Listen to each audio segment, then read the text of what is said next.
Hello and welcome to another episode of the Strettycast. I'm joined by Shaun Connolly yet again. Shaun, we have a big game to talk about. We have a new signing to talk about. How are you keeping since we last spoke? I'm doing very well, sir. I'm very well. Looking forward to the game tomorrow. Looking forward to the protest before it. And yeah, all good. You keeping well yourself? Not too bad, but you're looking forward to the game.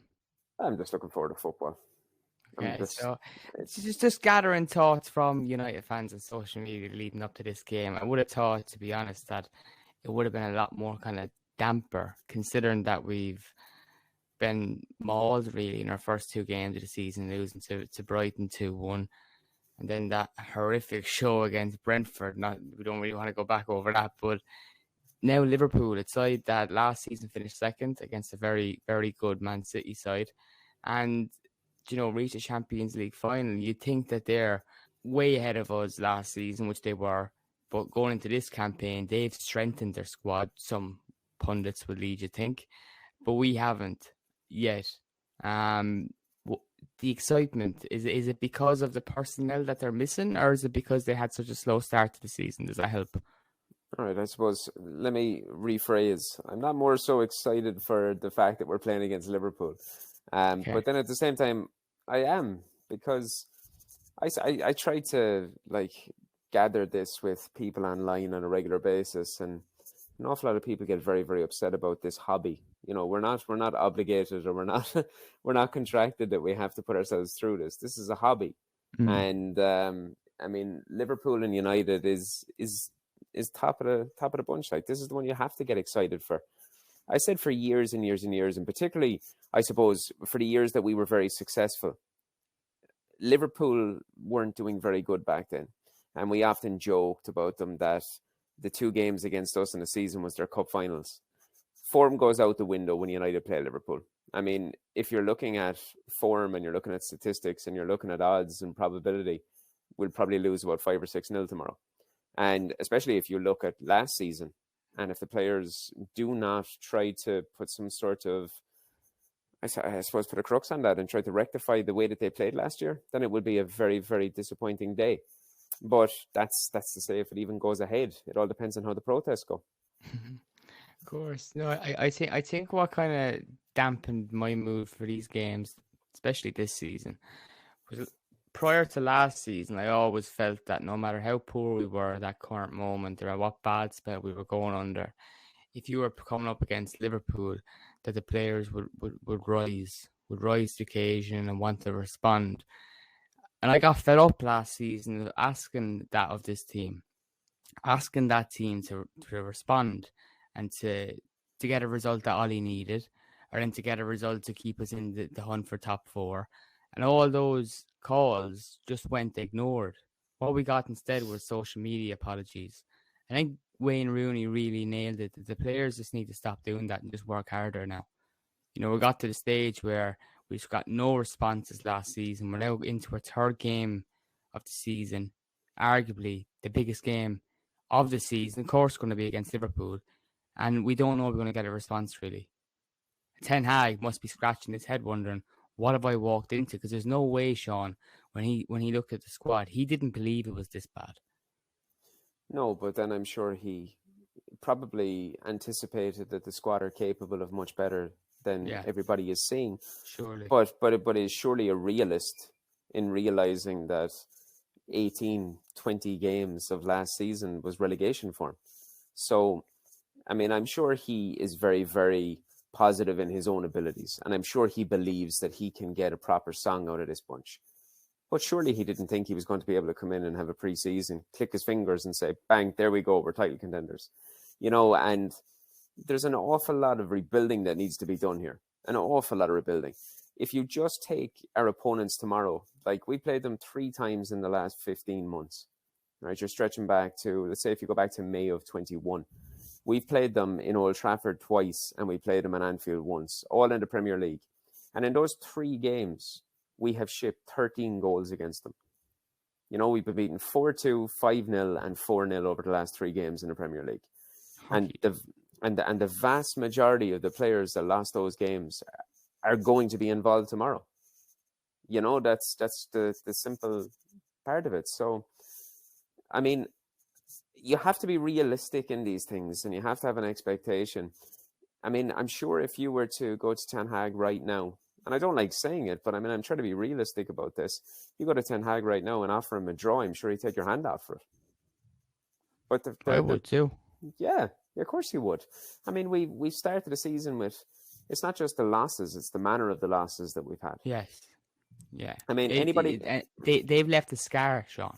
Oh, they have, and it's really, really cut through. But you see, as well as the manner of the defeats we've had, you've had to listen to Sky Sports starting to develop Sky Sports sectorials about how Martinez is too short, about how players that we have can't fulfill their duties, and this continuous agenda that is obviously against Manchester United, but it just ticks along that little bit more, especially with social media, when the performances are that bad. And then obviously you have PR teams coming out and having ridiculous, we will respond, we need a reaction after the games. And it's just leaving an awful taste in people's mouths. It really, really is.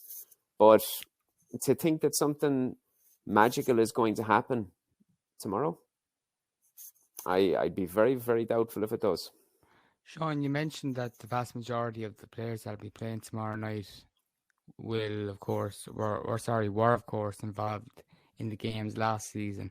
The real hockey we suffered against Liverpool. Yeah. Do you believe these players in question get what this fixture means to us?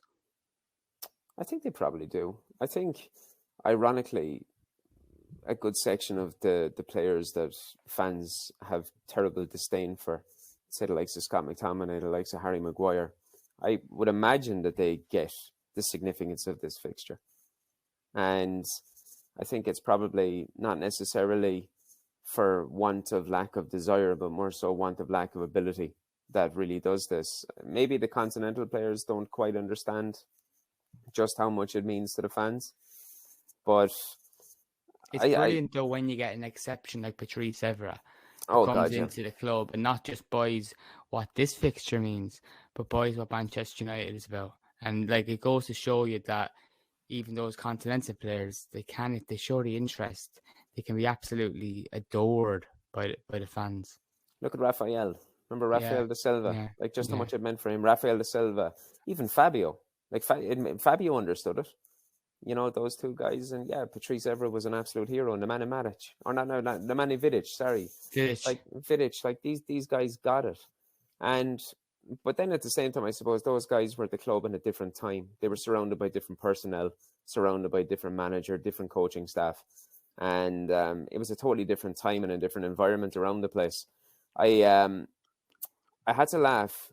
I mean, at this moment in time, Arsenal are looking very, very good. You know, they look very good. And as a football supporter, the fans must be absolutely over the moon to see 11 players that are of one understanding and playing to one particular type of set philosophy. And it must be great because it's been so long since we've had it.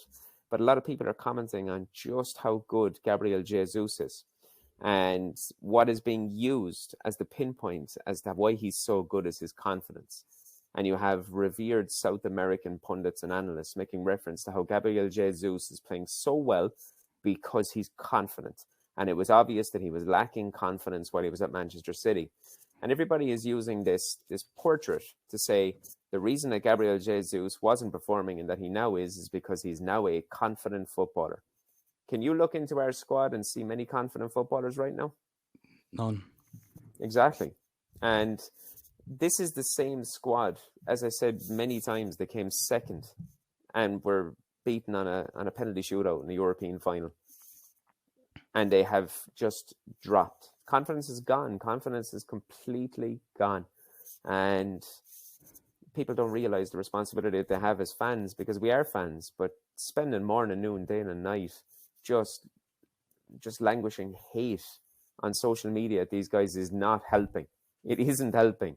Like some of them don't have enough of ability to be at the club. But there was a squad there that came second and got to a European final. So there's definitely ability there. And that brings us back to what you're saying about Ten Hag. Ten Hag knows that there's ability there. It's just a case of being able to develop unity and get confidence back in the squad to be able to get some sort of a song out of them. Oh, no, absolutely. And as well as that, Shaun, looking at the players, even those that you're on about that a lot of criticism. Are there any players going into this Liverpool game do you think that Ten Hag will chop and make some big changes? Because after losing the first 2 games this season in the manner and the significance of this game, I think Ten Hag is going to make some statements. I think he's got a big decision to make on Harry Maguire, to be honest, because Yeah. Maguire has not been good, and I'm not a person who will say that would flip flop, but I will always provide, like, positives and plaudits for players when they deserve it. But I'll be the first person to say when they don't deserve it. And Maguire has not been good. Maguire is causing a lot of issues in the back line, so I think he's a big one. I also think Luke Shaw has been incredibly poor, and Tyrell Malacia is probably knocking at the door and chomping on a bit to get a go as well. So if you're looking at that team tomorrow, it'd be very interesting to see how he lines up in midfield. Is he going to just sit back and try and contain and hit on the break? I think there's 3 or 4 positions that are very, very interesting. I think Maguire, I think Shaw. I mean, is he going to go Martial over Ronaldo? Personally, I hope he goes Martial. That's the big one, isn't it? Yeah. That is. I know what you're saying about Maguire, and I've seen that speculated, and I guess it would be a pretty big shout. But I think there's a lot of hope in the air that Martial is fully fit, that he can feature, because the one thing that I've taken from 2 games, and I really don't want this to sound as though I'm pinning it just down on Cristiano Ronaldo or some agenda against him, but there's been a massive difference in, say, the understanding of our front three since he's come back from pre-season. And if you'd watched the pre-season games, when Martial was working and leading that line, worked tremendously hard. And as well as that, the biggest bonus was that it looked like Rashford and Sancho knew what they were doing. I think it's quite evident, Shaun. You raised some points on Twitter this evening about Ronaldo and some of the reasons why maybe he's not good for the team. Do you want to elaborate on some of them? Sure. Well, I mean, from what I raised on Twitter, stemmed all the way back from when he signed for Juventus. And it's not just what I think. It's looking at testimonials from people that he played with. Yeah. It's looking, and you're going from Gianluigi Buffon. You're going from Giorgio Chiellini, even down to Allegri. Allegri has even spoken about it. He's the type of a footballer that he absolutely requires the team to play around him. And a lot of people don't like that. And evidently from the vast majority of the responses on what I put out on Twitter seem to be agreeing with me. But then you get the little proportion of people that they don't agree. And instead of offering some sort of a reason or a solution as to why I'm wrong, it's just simply throwing nonsense like you don't know what you're talking about. Stop analyzing stuff. But I mean, I think one thing can really, really highlight the point that I was making. You can look at the statistics and you can look at how much the team fell off at Juventus. And you can look at how much individuals suffered in terms of their own metrics, in terms of making sure Ronaldo was producing an output. In his last season in Italy, he finished in the bottom 2% of forwards in Europe's top 5 leagues in terms of pressures per 90 minutes. Now, that is a huge, huge statistic because that is 21st century football. That's modern football. You're either a team that presses on the front foot or you're a team that sits back, contains, and breaks. And that's not the team that Juventus are. Juventus were never a counter-attacking team. Juventus were a team that they're very, very strong in defense, but they're a very, very fluid midfield to transition to front attack-ended football. And he was in the bottom 2% of forwards and pressers in 90 minutes. You look at the individual metrics, you look how players like Paulo Dybala, Mario Mandzukic, and all these guys were contributing. And I'm not saying that Mario Mandzukic is a player in the same caliber as Ronaldo, but he was a guy that had a set role in that team, and he was providing very, very good metrics himself. Year after year, they diminished. And then you talk about him coming to Manchester United. You're talking about the season that we had prior to him coming. I mean, we dropped X amount of goals through an entire array of front players at the club. Each one of their metrics fell. His metrics stayed good, and then we were left with this line and this statement of where would Manchester United be without his goals? And ultimately, if you look at the statistics season on season, well, where we would have been without his goals is we would have had 7 extra goals in terms of what we contributed. And I Do you think he drops him for this game against Liverpool? Because I'm asking the question knowing that there's been some friction in the camp. I think if you remember what we were saying on the podcast earlier this summer about the mood at Manchester United when they're on pre-season tour, it was very, very good. It was extremely positive, and things started to change. There's been fallouts in training. There's been bus stops, several. So I think that there's an issue since he's come back. I think transfer deadline is coming pretty close. I don't think Ten Hag is that arsed about him staying, if I'm being totally honest. Do you think he might use this game and to make that big statement? Because managers, when they come in, sometimes they have to make a statement. They have to, show who's boss. I certainly hope so, to be honest with you, and it would be a pretty big statement against our biggest rivals.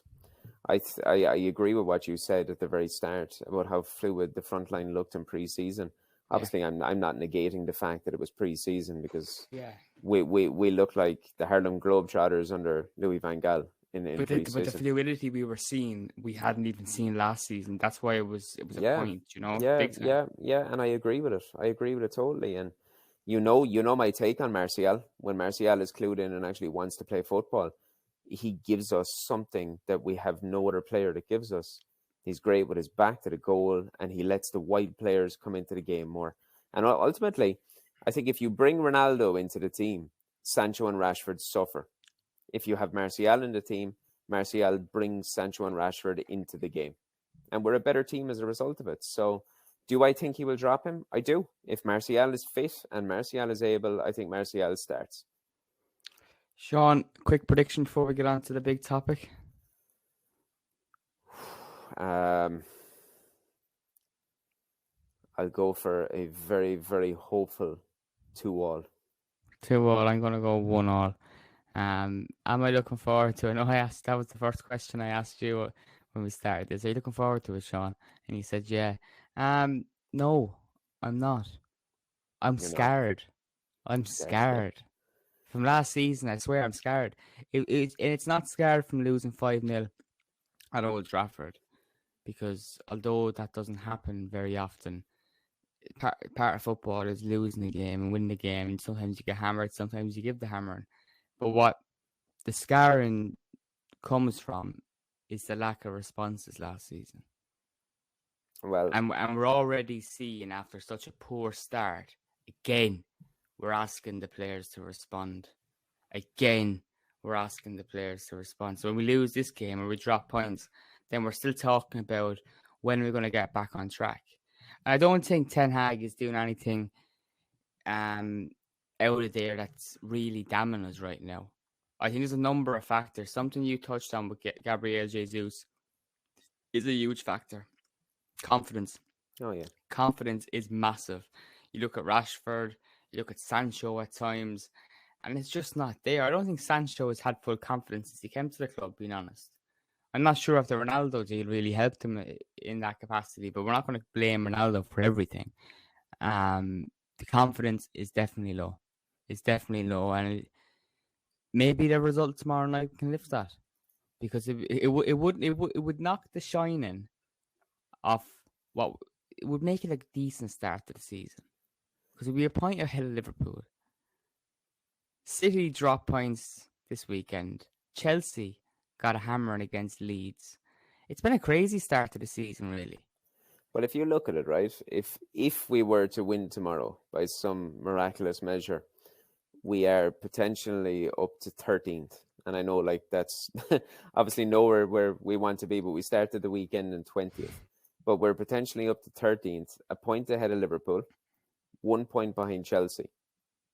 And there's only 3 games gone in the season. And then you're looking into what we're going to be discussing next in terms of at least one, if not an influx of players coming in to join the squads. So all of a sudden, people's morale will start picking up. You might have the confidence in the squad and thinking, you know what, maybe we can push on from this. So this is the wonder of football, Dale. This is why you asked me, am I looking forward to it? This is why I'll always say yes. Yeah, I get it. Absolutely get it. So the big topic is the arrival of Casemiro. It's one I'm really excited about. I can't wait to get your thoughts on it, Shaun, because we haven't spoken too much in the past week about United transfers. I've been busy digging that story on the Glazers and finding out what's going on there. I expect that story will drag on for the coming months, though. You're not going to see any quick developments in regards to any sale or partial sale. But with Casemiro, Shaun, just quick thought of mine before I get yours is that we started the summer and Eric Ten Hag identified the need for a passer in that position in Frankie de Jong. Now, some reports suggest that he still wants Frankie de Jong. Fair enough. I have a little belief that maybe Ten Hag came in with that idea, and in the first few weeks of the season, has quickly noticed that while he might want a passer, he needs a bit of steel, and it's something. What the reason I come to that conclusion is, this is something Manchester United fans have been crying out for years.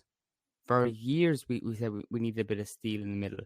And we've seen other players go out and bring in these defensive midfielders. And we had Matic there, but we seemed to kind of ignore that he was getting on and getting into his 30s and really kicking on.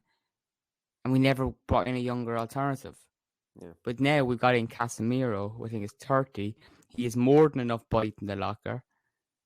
5 Champions Leagues, 3 La Liga titles.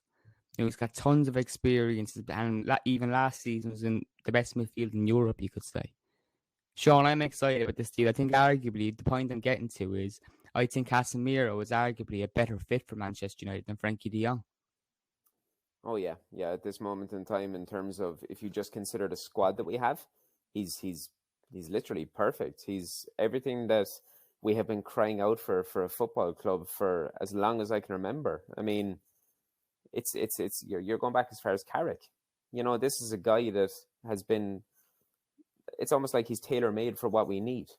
And I suppose I need to make a bit of a shout out first and foremost before we go any further, because the last podcast we did, I spoke about how he'd never in a million years want to join us. So evidently I was wrong about that one. But I'm delighted that he has decided to come, and absolutely I'm kind of dumbfounded, to be honest with you, as to why.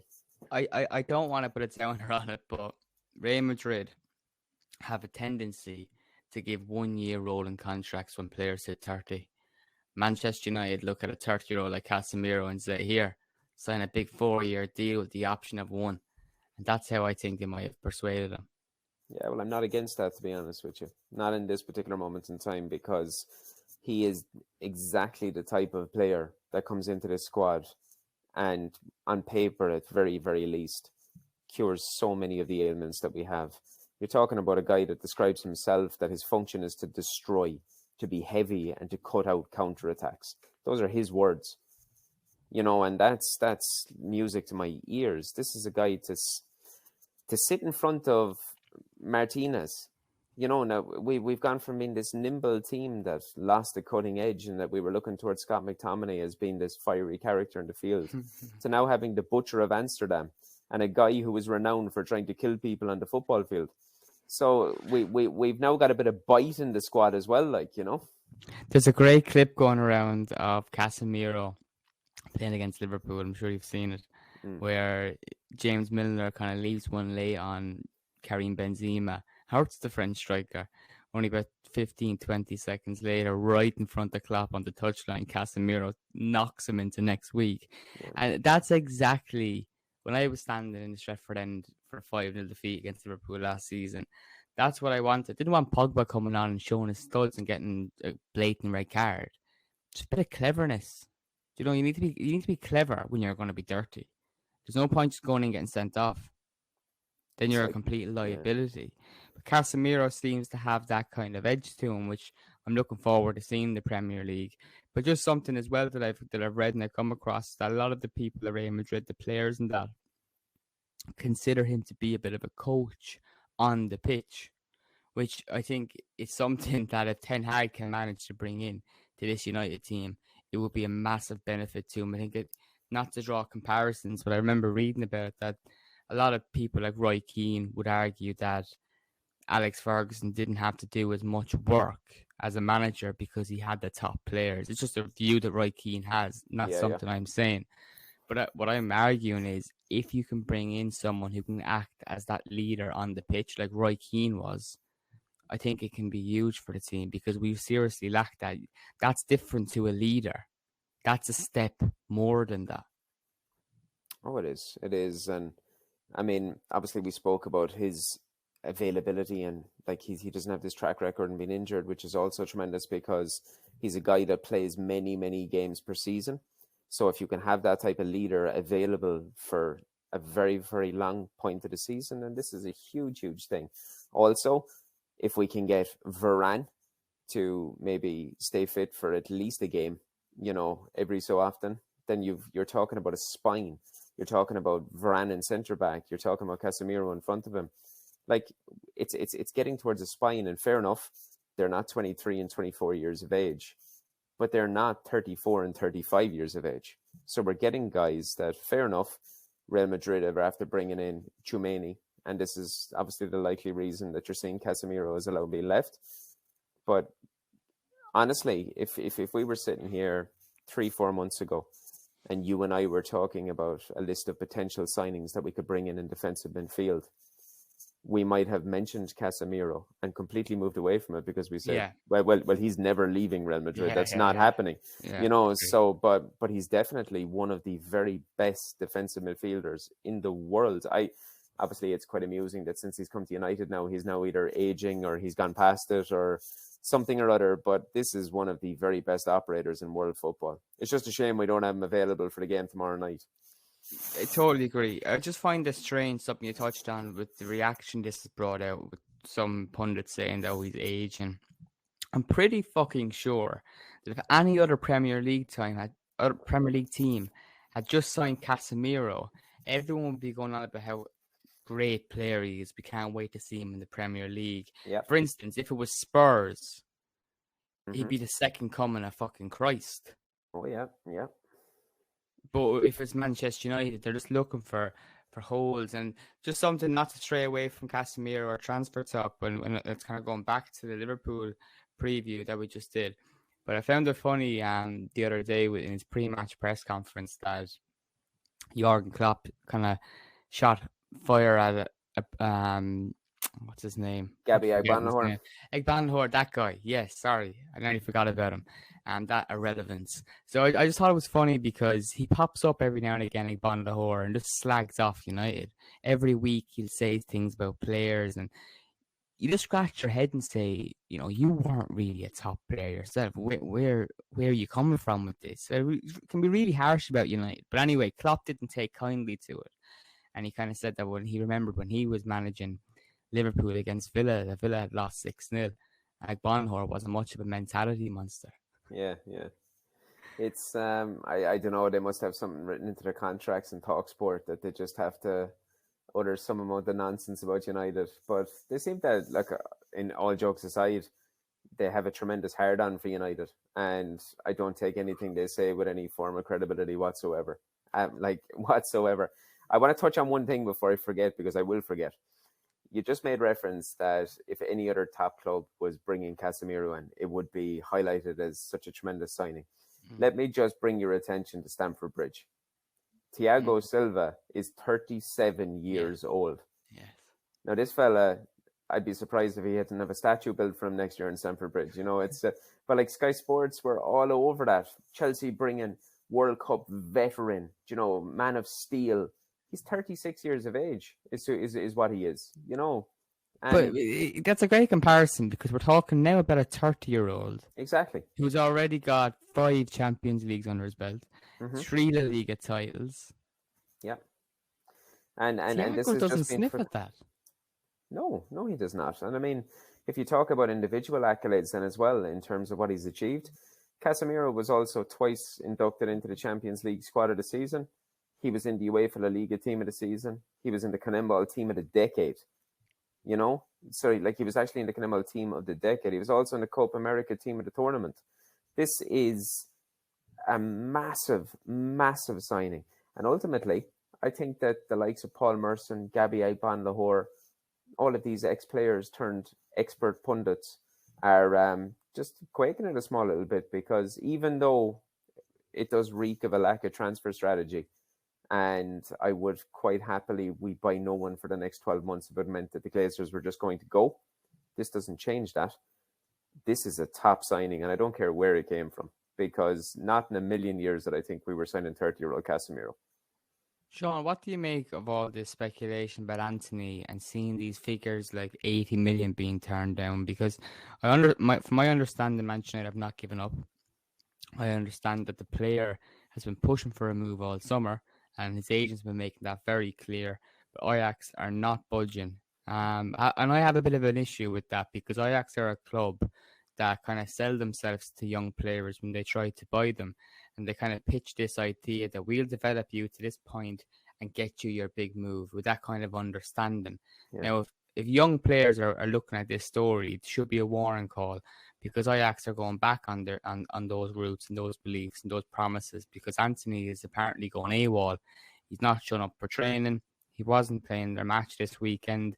It's quite clear he's unhappy. Now, there's rumours that CH at Chelsea is on a flight to Amsterdam at the moment. That could speed up that process. But I just wanted to ask you about the 80 million fee because I've seen bits of Anthony and not even Anthony. I can promise you there's not a player in the Eredivisie right now that's worth 80 million. No, of course they're not. Of course they're not. And you look at Ryan Gravenberch going from Ajax to Bayern for about 25 million euro. And you know what the most annoying thing about that is? They signed off on that deal and kind of said, look, aren't we great?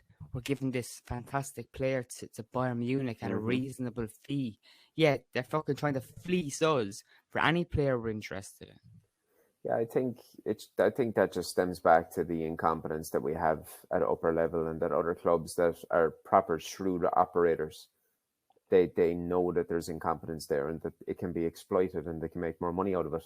If I'm going to be perfectly honest with you, Dale, in terms of these massive transfer fees, it's not the Glazers' money, it's our money, and it's the club's money, it's the fans' money, it's not the Glazers' money. So if we were to turn around and sign Anthony for 30 or 40 million, even if you were to stem it somewhere between 40 and 50, in the current transfer market, with his potential and what he has done, you'd be thinking, you know what, yeah, 40 or 50 is probably what you would be thinking. I mean, that's a fair transfer fee for a player that's of a good age, has got a good output and has great potential. If we turn around and we pay 80 or 90 million for him, you're looking at it and thinking, oh, Jesus, we've had the wool pulled over our eyes here. But ultimately, does it really matter, Dale? Because I would sooner we overpaid on players now, even though I know the fundamentals of it are completely wrong, and I'm totally accepting of that. I would sooner we have the players there to assist us and being actually able to put out a proper team that can compete.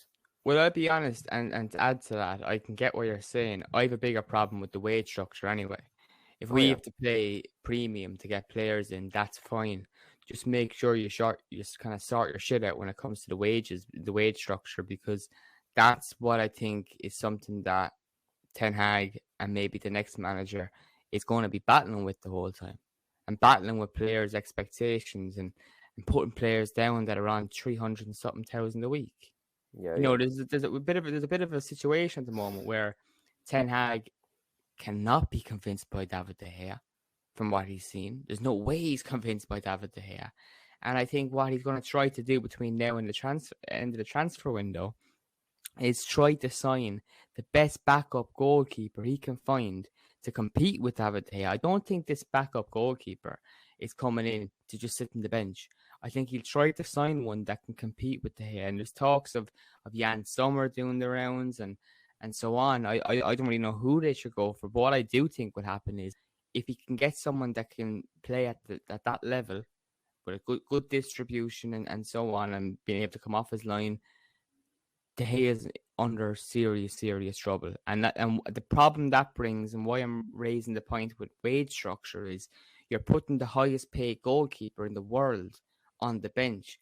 And that, whether you agree with the decision or not, puts a massive sense of pressure on Eric Ten Hag. Everyone's going to be talking about it. And then if everyone's talking about it and Jan Sommer comes in, whoever comes in and makes a mistake in his first few games, Ten Hag made a mistake. And the reality of it is with these goalkeepers that do play out from the back, they make mistakes and the coaches don't blame them for it because they're asking them to do it. Yes, but De Gea is an enigma because De Gea is the highest paid goalkeeper in the world and he shouldn't be our goalkeeper. So, like, I fully believe that Ten Hag has probably already made a decision that he either find another home for him over the next 18 months or let him go for free when his contract is up next summer. If Jan Sommer comes to the Is it club, up next summer? Sorry, is it up next I summer? think it is. Yeah, I think it's because maybe not at the end of this year, but the following year. Okay.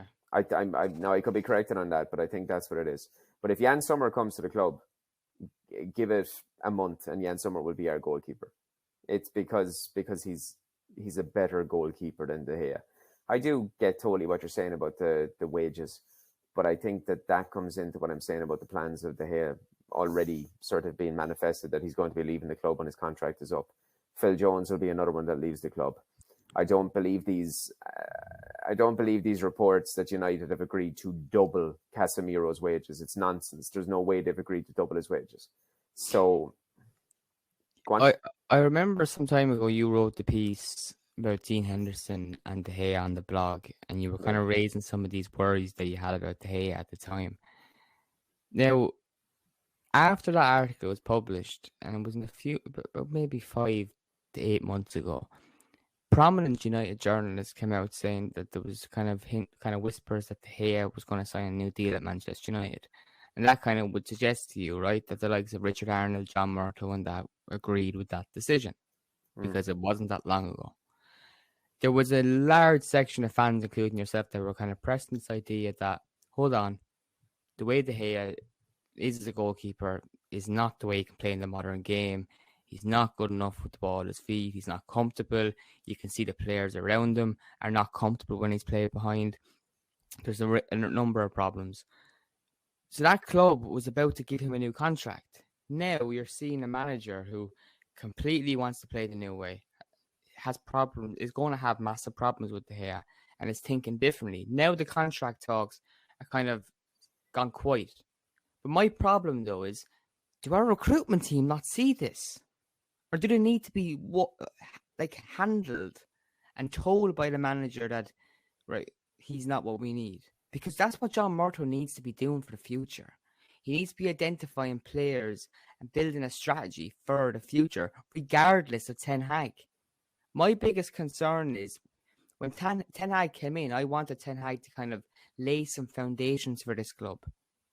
But I actually believe that when Ten Hag eventually goes, whenever that does happen, we're going to appoint the manager and basically say, yeah, we'll do it whatever way you want, yet again. That's not progress. I mean, it's just layering incompetence, and that's what we have. We have incompetent people in very, very important positions, and I think, how many ways can you skin a cat? Because that's how I feel about every single conversation you have about the Glazers. Because as long as they're there, we're going to have these type of conversations, constantly dumbfounds and baffles. I don't know, Dill, to be honest with you. I don't know. I mean, it's we can only just hope that there is some sort of a semblance of structure being cultivated by the new manager. I mean, he's only in the door, and I'm sure he's hoping that he can have at least a decade there. Fingers crossed, Shaun. Fingers crossed. There is a protest tomorrow as well, which I'm sure you all know about. Obviously, the 1958 doing their bit to keep that consistent row of protests going. I think that's really important, Shaun. I know there's kind of calls for to empty Old Trafford and different calls, but personally, I think it's important that the protests are taking place and are peaceful. In regards to emptying Old Trafford, I've always said that that's next to impossible. You can look at clubs that have done it in Spain. I think Valencia did it a few years ago. But you look at their demographic of season ticket holders, and it's largely local. Manchester United, it's not largely local. There is lots of locals going to games, but there's also lots of people like us flying over from Ireland, flying over from America, Norway, China, so on, all across the world. People are coming to Old Trafford. I think what you got with that is just the realization that not everyone is going to get up and leave. It's just not going to happen. And I think if you're setting out these kind of expectations for protests and then they don't happen, I think that has a kind of way to belittle what the likes of 1958 are doing in organising these protests, because right now, I think they're doing a really good job. Really, really good job. Shaun, again, thanks so much for joining me on the Strettycast and talking about this game. You gave your preview. 2-2 draw. I'm going to go for 1-1 draw, and hopefully they can get a bit more than that.